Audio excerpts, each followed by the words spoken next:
pop pop pop pop julep pop pop pop pop pop julep pop pop pop pop pop julep pop pop pop pop pop pop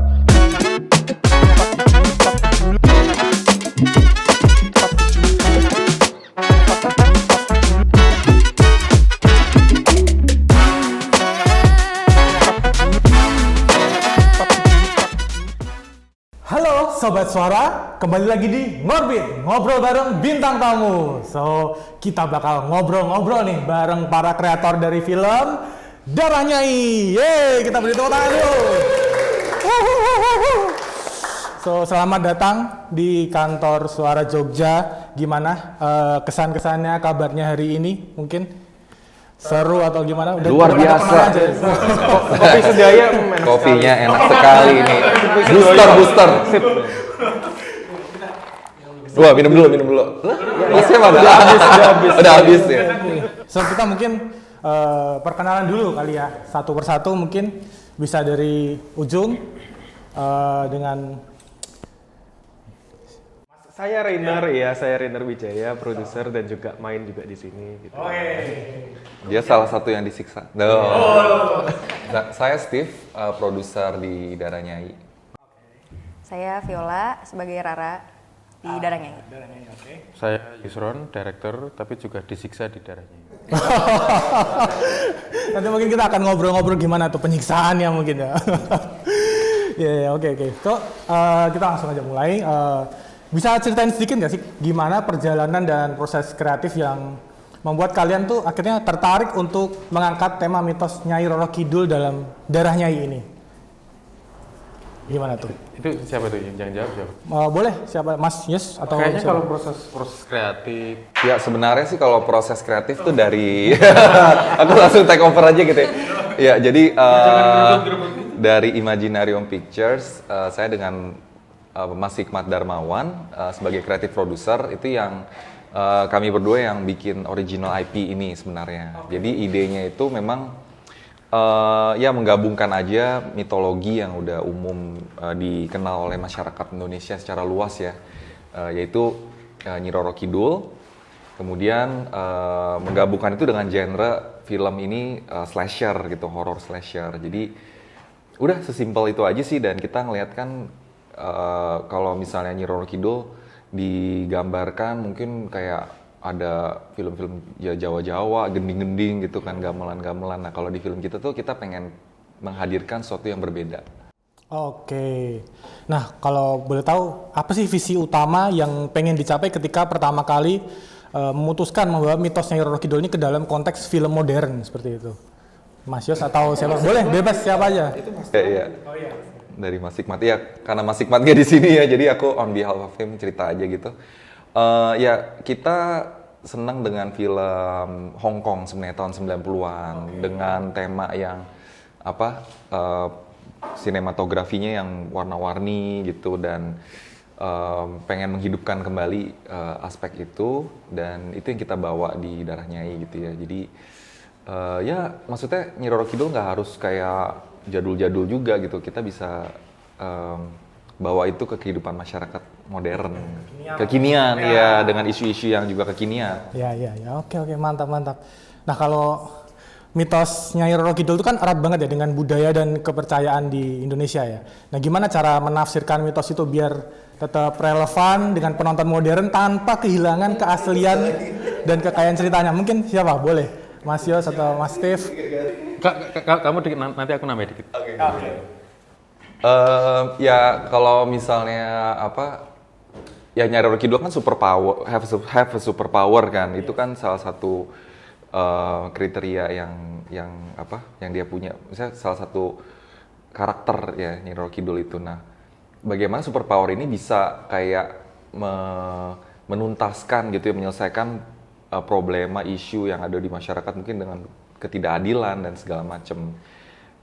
Boleh ini jadi kayak spoiler nggak sih ceritanya? Nggak apa-apa ya. Iya, jadi kayak filmnya itu kan kayak ada mengangkat tema kekerasan seksual gitu kan. Nah, Nyai Roro Kidul ini sebagai sosok yang punya superpower dan dia juga benci ya dengan ketidakadilan yang terjadi gitu di masyarakat, dan dia akhirnya yaitu melakukan revenge, ya, ingin pembalasan dendam gitu. Gimana Mas Yos mungkin mau tambahin? Mungkin aku sedikit nambahin sebagai warga asli Jogja.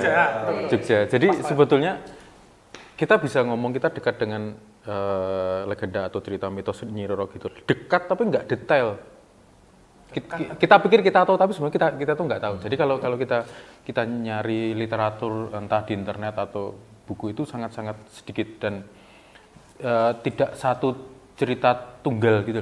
Jadi ada yang versi ini, ada yang versi emang beliau entitas dari Laut Kidul, ada yang ternyata beliau itu anak dari salah satu raja di Sunda atau Jawa Barat gitulah. Jadi menurutku ceritanya itu sendiri sangat open untuk dikembangkan, diinterpretasikan secara dengan kebebasan kreatif dengan tujuan baik tentunya. Dan menurutku tidak ada satu pakem yang harus diikuti gitu. Makanya toh kita nggak bikin autobiografi Nyi Roro Kidul juga ya. Kita Enggak. gitu sih. Jauh. Biografi, wah agak deg-degan saya kalau mau bikin itu ya. Berarti pasti tentunya ada ini ya, eksplorasi lah ya antara Nyi Roro Kidul dalam film ini dengan penggambaran film-film yang ada yang lain-lain gitu ya. Jadi kalau masing-masing cerita itu beliau membaca semua sumber sampai rampung, baru dia bikin fresh. Dia nggak ngambil satu untuk diikuti bahwa ini harus gini, peraturannya harus gini. Jadi kita bersenang-senang karena kita emang pengen bikin film yang sadis dan menyenangkan gitu. Kita emang bikin entertainment gitu loh. Bukan edukasi. Tanpa perlu mungkin pusing-pusing mikirin pesan moral atau apa gitu enggak ya Mas? Enggak, kita tidak pernah meskipun pesan moral itu sebenarnya bukan sesuatu yang sebaiknya didesain dari awal. Oh, kita pengen bikin film yang pesan moralnya gini-gini, enggak. Pesan moral itu kan setelah kita nonton, setelah kita ngeksekusi itu nanti akan muncul. Toh semua yang bikin, semua teman-teman kreator yang di sini itu kita kan orang-orang baik ya. Kalau kita menyampaikan, kita berbuat sesuatu itu pasti nanti ada pesan baiknya, ada hikmahnya lah. Tapi enggak terus sesuatu yang membebani kita. Yes. Setuju banget. Nah, Ngeles pinter ya. loh itu kan memang harus bersiasat kita. Jangan sampai kita lengah sedikit pun gitu Mas. Nah, kita ngomong apa sih ini? Lanjut lagi ya. So, dalam pembuatan film ini tuh pasti kan ada banyak keputusan yang mungkin keputusan besar ya, kalau bisa dibilang ya, keputusan besar yang diambil. Nah, ada nggak mungkin momen tertentu selama produksi yang benar-benar menguji keputusan kreatif, entah itu soal mungkin cerita, visual, atau mungkin dari karakternya kayak gitu, Mas Yos? Mungkin. Oke. Ada film ini kan film straight revenge movie ya.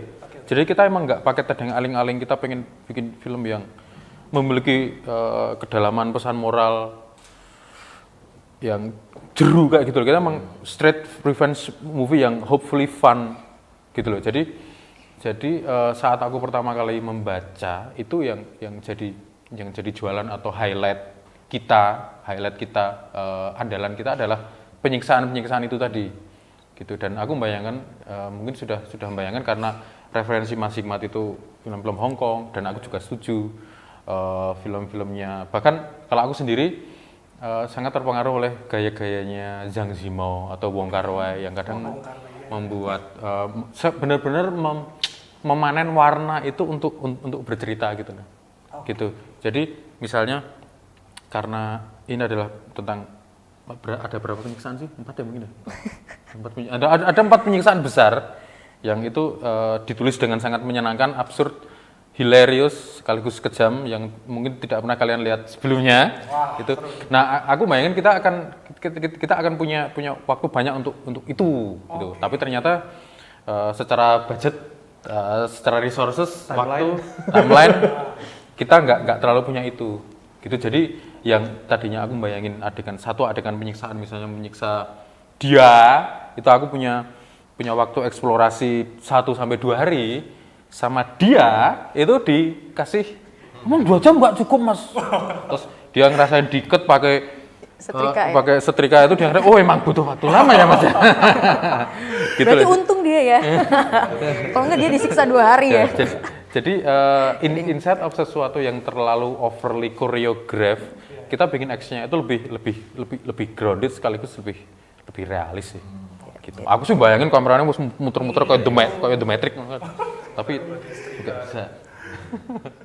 Tapi kan tadi, Mas Yos, kalau saya penasaran dikit, tadi Mas Yos bilang mungkin ada keterbatasan gitu ya, atau soal timeline atau apapun itu mungkin akankah nanti dieksplorasi lagi mungkin di daerah Nyai 2, siapa tahu mungkin ada kemungkinan buat ke situ belum sih kalau sekarang? Belum ya? Atau Kita sudah mimpi ke arah situ. Kita sudah ya. Sudah.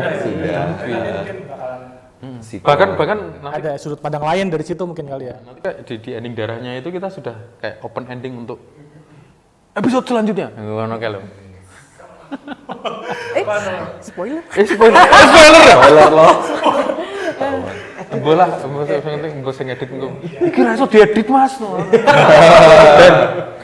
biar PR. Nggak apa-apa. It's okay. Oke, terima kasih ya untuk spoilernya. Tapi kan tadi kan sempat di-mention juga ya awal-awal ada sentuhan nostalgia 80-90-an itu kan. Sebenarnya apa sih yang pengen kalian capai dengan memilih gaya visual yang khas gitu dalam film ini? Mungkin ada cerita gitu. Oke ya. Mungkin aku dulu nanti yang lain boleh.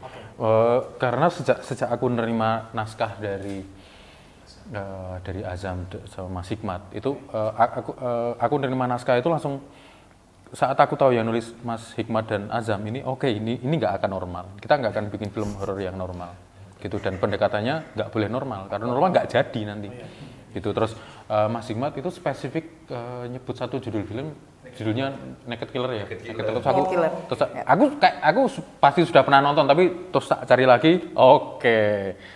Aku dan Mas Hikmat itu kalau di set itu kayak kita itu kayak Pak D yang kegirangan, kita bikin film yang kita suka waktu kecil ya gitu loh. Dan itu mendrive semua proses kreatif kita, entah dari lighting, entah dari penataan artistik, entah dari cara berbicara, cara actingnya yang agak klasik dan bagus ya, dan kita bersenang-senang dengan itu gitu sih. Dan sebetulnya kalau aku sendiri, aku tuh agak sebel dengan sinematografi modern yang film horor itu harus gelap. Kok ndelok film horor ora ketok apa-apa kowe lho. Males banget tuh. Ya, gitu. Sementara kalau aku lihat film-film yang aku sukai tahun 80 90, Mas Hikmat juga setuju itu ada warna. Indonesia itu negara yang penuh warna. Kalau kita syuting di Skotlandia, kuwi goro ijo, coklat, biru, butek ngono kae. Tapi karena ini syutingnya di Indonesia itu penuh negara yang chaos, warnanya Indonesia warnanya chaos banget ya. Chaos dan tekstural kualitinya bagus gitu loh. Dan ya menurutku film ini pantas untuk kita panen dengan cara itu, nggak usah cara yang hampir monokromatik menyebalkan kayak formula-formula yang itulah ya. Iya, oke. Tadi Mas Steve mau cerita apa? Oh, udah ya. Oke, siap. Vio. Ini kan ngobrolnya lagi produksi. Produksi dulu. Oh ya, nanti ada pertanyaan tersendiri. Iya, saya mendengarkan saja. Oke. Nah, ngomong-ngomong nih, apa sih yang menjadi tantangan terbesar selama mungkin proses produksinya film Darah Nyai? Boleh diceritain? Wah, bikinnya pas hujan berarti. Gimana tuh? Mungkin diceritain hujan terus. Kan kita awal tahun ya syutingnya itu, Iya, terus ada yang di outdoor, Januari, bulan habis itu yang di Januari. indoor juga ternyata bunyinya tapi bocor suaranya gitu-gitu sih kurang lebih ya kalau untuk produksi. Terus ya kalau mau cerita blessingnya sebenarnya juga banyak ya. Jadi kayak ada satu lokasi set tuh memang kita kayak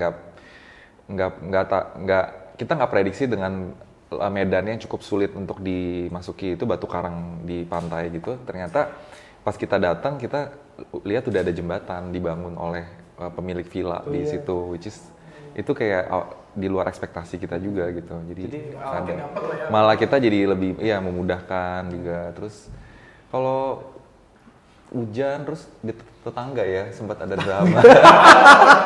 Tetangga itu karena ceritanya itu ini menarik sih. Jadi kita udah tinggal 2 hari lagi kalau nggak salah. Sehari, 2 hari. Iya, kita tinggal 2 hari kan. Nah, terus sebenarnya izin untuk syuting udah ada di rumah itu kan. Nah, tapi kebetulan pas jam 10 malam tuh kita lagi pada bubaran, rame di depan dan tetangga ini lagi pulang. Dia ngeliat Lihatlah, dan dia padahal bukan tinggal di rumah yang sebelah lokasi syutingnya persis, jadi dia agak beberapa rumah gitu. Ya udah, terus dia komplain kan, Komplain jeder, komplain kayak marah-marah. RW. Tapi gue lebih galak dari dia, gue omelin balik.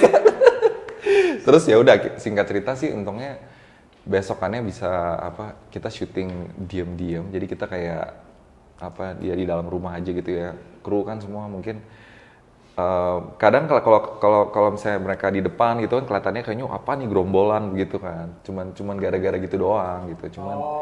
Cuman ya menarik aja sih ada udah tinggal 2 hari. Challenging gitu dan Hari terakhir tuh kayak oke kita semua diam ya, jangan buat suara. jangan rame, jangan ketawa-ketawa. Nah, padahal itu kan aku harus direct adegan penyiksaan itu. Oh iya. Dan kita dapat pesan untuk nggak boleh teriak, terus piye gitu. Gitu toh? Gitu ya. Kayak ini mungkin atau harus didubbing kali ya atau gimana tuh? Enggak. Ya, akan dapat ya. Oh, kirain harus ada gimana di trik gitu enggak ya berarti. Ada lagi mungkin atau sejauh ini? ya udah sih. Oh itu ya Paling memorable. Memorable sih.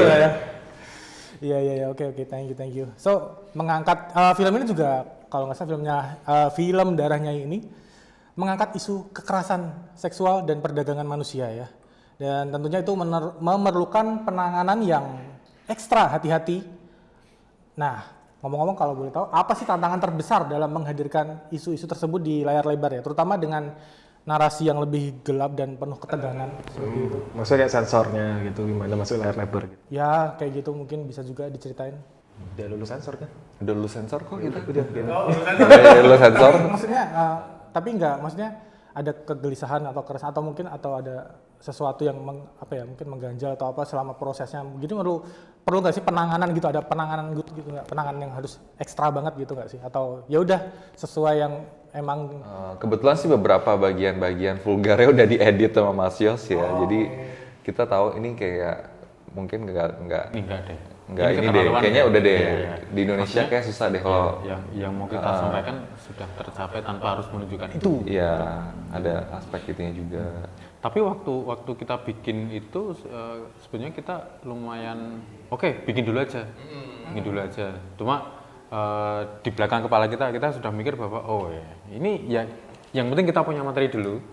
Terus nanti pas edit ini kayaknya bisa jadi ini nggak akan sevulgar atau segori yang waktu kita syuting gitu. Jadi itu sudah sesuatu yang memang sudah dipikirkan gitu. atau mungkin siapa tahu? Tapi lumayan mepet jurang juga, jadi kayak ini batasnya ya kita di sini lah gitu. Ya. Kita emang bikin film yang mepet jurang sih. Kalau film revenge movie slasher nggak mepet jurang, kita mau bikin apa? Nanggung lah Iya ya dong. istilahnya nanti ya. Tapi mungkin akan kepikiran uncut version gitu-gitu nggak ya? Atau gimana? Nah, Tergantung resepsi penonton nanti untuk ya. festival luar negeri mungkin. Atau mungkin di Jazz nanti? Woi, yang di JAV sebetulnya versinya unrated, tapi juga belum menampilkan yang vulgar yang kita kayak maksud gitu ya. tadi. Jadi masih itu buat di luar negeri aja lah. Oke. Soalnya nanti bukan di Oscar atau di mana? Di ini rencana di Montreal. Rencana. Wih, Belum tahu. Ntar kita mau kirim-kirim aja dulu mau keliling bahasanya. Semoga Sebenarnya yang nanti diputar di JAV itu 21 plus ya. Yang unrated. Itu 21 plus. Terus yang kita rencanakan untuk bioskop itu 17 plus. Jadi yang nanti kebetulan teman-teman nonton di JAV itu dia akan nonton sesuatu yang nggak secara normal akan ditonton kalau nanti kita dapat ke bioskop. Ya, Wah, istimewa itu Jadi nanti. istimewa. penasaran guys. Penasaran? Nah, kita pantengin terus, guys. Oke, terima kasih. Nah, berikutnya nih, dalam konteks perfilman Indonesia ya, bagaimana Darahnya itu bisa menjadi pemicu untuk pembicaraan yang lebih luas tentang kekerasan seksual dan hak-hak perempuan seperti itu. Diceritain mungkin Mas Rif atau Sebenarnya sih waktu kita bikin film ini kita nggak punya kayak goal kayak gitu ya, kayak kita mau ini sosok jadi pahlawan gitu, heroik membela para korban tuh enggak. Jadi memang kita cuma simply ngelihat isu ini ada di sekitar kita aja gitu. Jadi kita cukup solider ya terhadap korban, dan ya kita masukin gitu, kita angkat dalam film ini, dan semoga ya mungkin yang nonton juga ada yang ngerasa kayak wah bagus, kayak makan lu tuh kayak yang kayak gitu loh, jadi kayak puas, kayak ada rasa terbayarkan gitu loh. Karena ya menyiksa gitu. Jadi ya udah sampai situ doang, kayak sampai entertainment aja sih untuk. Siap. Nah, kemudian nanti akan ada rencana lagi ya untuk membuat film lanjutan atau mungkin proyek lain yang mengangkat isu sosial dalam balutan mitos seperti ini, mungkin ada rencana kayak gitu? Ya kalau di film Darahnya ini sebenarnya kan ada beberapa karakter yang kayak ya kayak ada mafia lainnya, mafia perdagangan manusia, terus kemudian ada institusi-institusi yang korup gitu segala macam. Nah itu bisa kita nanti expand lagi gitu universe-nya dalam sequel mungkin. Kayak ternyata ini cuma baru sebagian kecil dari kejahatan yang lebih besar. Didesain dan dieksekusi untuk bisa diekspansi. Iya. Karena emang ke materi-materi untuk selanjutnya itu sudah kita plan di beberapa tempat ya. Oke. Siap. Nah, sekarang kita bakal ngobrol dengan yang dari tadi diem-diem aja nih. Kita mungkin kulik-kulik dikit-dikit nih. Nah, dengan pemeran dari Rara yaitu Viola Georgi. Nah, boleh ceritain dulu kan nih Kak Viola, berperan sebagai siapa dan mungkin seperti apa sih perannya dalam film ini kayak gitu? Nanti spoiler nggak nih? Gak apa-apa nggak nih? Nggak apa-apa ya? Berapa persetujuan? Jadi saya meranin Rara. Rara ini adalah seorang wanita yang mengalami kekerasan seksual di sana, dan kemudian dia ditemui oleh sosok dari lautan, dan kemudian dia jadi kinda revenge to orang-orang yang melakukan itu. Nah, kalau sepenuhnya silakan dinonton. Oke, siap. Pokoknya kita akan menemukan jawabannya selebihnya di situ lah ya, di film Darah Nyai. So, sebagai aktor, gimana sih rasanya berperan di film Darah Nyai dengan elemen mistis ya, seperti Nyai Roro Kidul. Nah, apa tantangan terbesar dalam membawakan cerita yang mungkin gelap dan penuh simbiolisme ini? Tantangan terbesarnya gimana menurut saya bagaimana saya bisa secara adil sebagai aktor itu bisa menceritakan kisah Rara dan peristiwa traumatis yang dia alami kan di sana, dan juga beberapa karakter lain dalam cerita. Gitulah. Gimana saya secara adil bisa memerankan dia dan berempati sama dia, tapi saya juga sebagai aktor tahu boundary saya supaya saya bisa memisahkan antara diri saya dan Rara gitu. Itu tantangannya sih. Tantangan itu ya terbesar ya? Iya. Oke. Nah, bisa diceritain nggak gimana sih kamu tuh ngebangun karakter Rara ini, maksudnya apalagi dengan mungkin ada beban emosional yang cukup berat seperti itu, mungkin boleh diceritain? Kesiapannya ya mungkin pertama udah pasti mental, hati, jiwa, pikiran untuk memerankan tokoh ini gitu kan, dan balik lagi empati ya kalau sebagai aktor terhadap karakter. Dan aku juga banyak melakukan research ya untuk beberapa korban kekerasan gitu, dan aku juga menganalisa naskah, juga berkenalan terutama sama Rara, karakter lain, diskusi sama sutradaranya gitu, kita banyak tukar pikiran gitu sih. Kadang-kadang dia itu jam 3 pagi ngasih WA. Kalau Rara hobinya main sepak bola gimana? Enggak Contoh. Tapi banyak yang kayak gitu kan. Tapi justru di situ ini ada. Oke. Iya. Jadi malah kan ya supaya lebih detail lah ya, maksudnya supaya lebih dapat lagi untuk pendalamannya kayak gitu. Nah, ada nggak sih adegan-adegan yang mungkin menurut kamu jadi momen penting buat karakter Rara yang juga jadi pengalaman paling dalam buat kamu secara pribadi? Sebenarnya banyak ya, karena aku itu sangat berempati pada wanita-wanita yang mengalami kekerasan seksual, dan di sini aku memerankannya. Ya sangat berkesan buat aku sih, Mas. Jadi ada mungkin apa yang lebih aku pelajari ya dari tokoh Rara yang membekas di aku adalah sebagai wanita itu memang kita tuh harus punya prinsip yang kita pegang, harus tahu apa yang kita mau terjadi, apa yang tidak mau terjadi, gitu. Di aku sih itu. Dan ya itu mungkin seperti Toko Rara, bahwa menjadi seorang perempuan mungkin ketika kita punya prinsip, mungkin bilang stop dan jalan aja nggak cukup. Memang kita perlu support system yang kuat gitu untuk kita bisa mempertahankan prinsip itu gitu kan. Iya. Mungkin di aku lebih ke sana sih Mas. Lebih ke situ ya. Iya. Sangat menyentuh teman-teman. Wah, terima kasih untuk udah sharing-sharing ini. Wah, seru banget. Nah, ngomong-ngomong nih, setelah menyelesaikan Darahnya itu, apakah ada pelajaran atau pandangan baru yang kamu bawa sebagai seorang aktor atau kreator gitu mungkin? Apa? Ada ini nggak, apa kayak pelajaran atau pandangan baru mungkin Pandangan dari baru. sosok Pandangan karakter Rara di Darahnya kayak Pertanyaan gitu? susah ini. Mas. Pandangan baru Pandangan itu baru, sesuatu ya. yang harus Kamu direnungkan. tuh dapat enlightenment nggak sih kamu? I see the vision. Angel ya, pertanyaannya angel lagi. Sebuah nilai yang baru ya. Ya pada akhirnya kembali lagi sih Mas, segala sesuatu kan membawa kita lebih dekat pada diri kita sendiri. Gitu. Jadi aku selalu mendapatkan pelajaran dari apapun itu, syuting dan orang-orang yang aku temuin. Pada akhirnya aku belajar untuk ya itu balik lagi kembali ke diri sendiri, punya prinsip dan terutama support system yang kuat. Gitu sih. Supaya bisa tahu cara kembali pada diri sendiri tentunya kan. Ya, betul. Apalagi sekarang kehidupan kan sudah cepet ya teman-teman ya. Semua alur informasi dan lain-lain gitu. Jadi ya itu penting untuk kita punya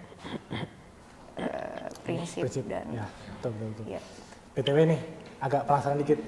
Kira-kira ada nggak sih hal mistis yang dialami selama Langsung wih. Langsung wih. ada gitu nggak, hal mistis yang dialami mungkin selama syuting atau apa gitu dari Kak Viola atau mungkin Aku tuh ada loh guys. Aku udah cerita belum sih? Belum, oke. Belum ya? Oke. Kita belum pernah diceritain. Jadi, Belum ya? yuk. Jadi tuh lagi tuh yang syuting di Goa, di Batu Karang kan. Itu lagi nunggu di make up.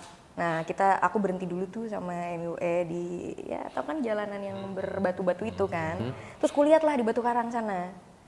Ada kayak laut terus ada batu karang kecil, terus aku lihat kok itu kayak Mbak Jenar sama Mbak Foni dengan kostumnya gitu, kayak kok lagi di batu karang itu gitu, kayak lagi happy banget, loncat pula loh, ada satu yang loncat gitu kan, loncatnya tapi nggak yang wih gitu ya, jadi kayak ini dua batu karang ya gitulah, Tuk, gitu kan.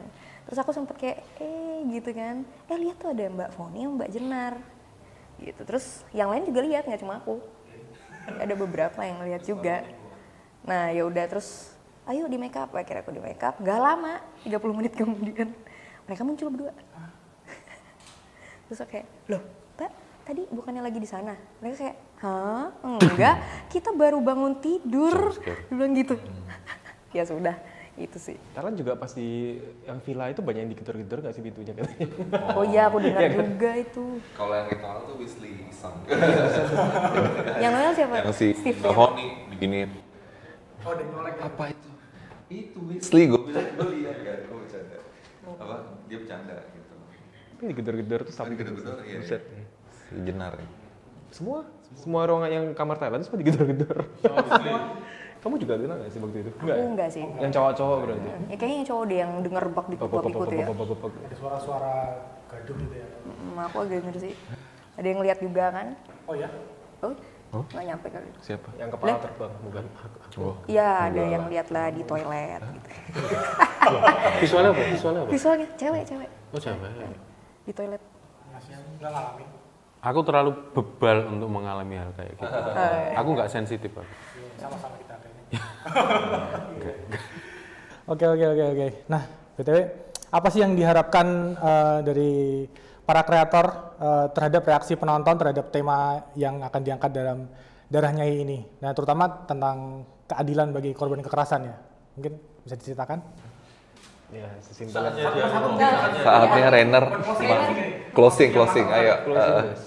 Closing best. Ya kita berharap penonton terhibur aja sih dengan film-film kita itu, kayak ya kita bikin entertainment, semoga orang-orang yang nonton terhibur, mereka terhibur, kita senang. Amin. Oh, iya. Yes. Lo tahu. Anda puas, kami tenang loh.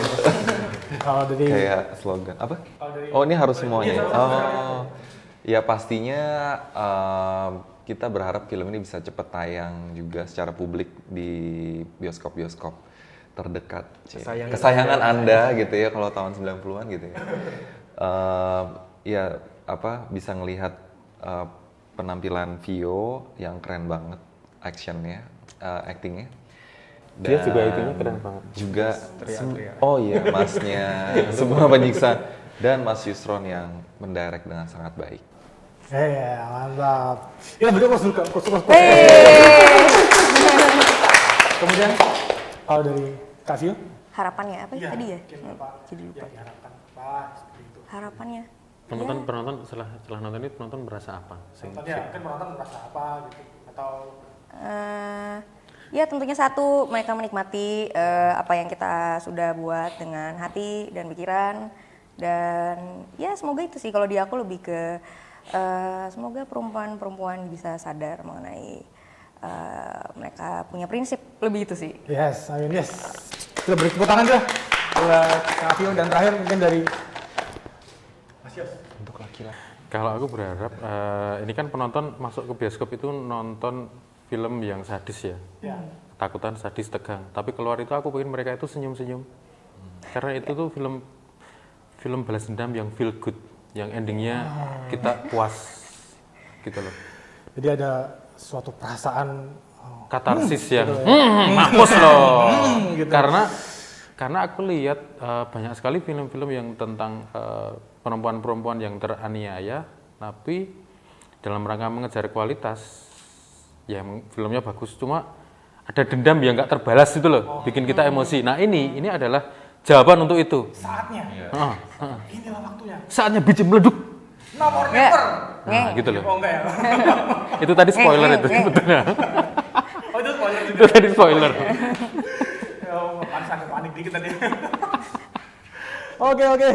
So, terima kasih banyak untuk kakak-kakak dari Darah Nyai yang sudah hadir di Suara Jogja. Kita beri tepuk tangan sekali lagi, guys.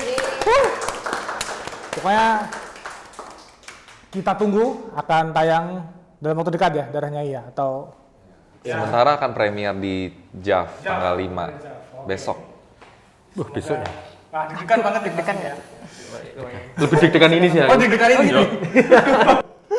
Ya, oke guys, terima kasih sudah hadir dan bergabung di Ngorbit kali ini. Dan jangan lupa ya, pokoknya nonton Darah Nyai dan terus kita ikuti podcast dari suara.com, Suara Jogja untuk obrolan-obrolan seru lainnya. So, saya Yohan, sampai jumpa di episode selanjutnya Sobat Suara. Bye!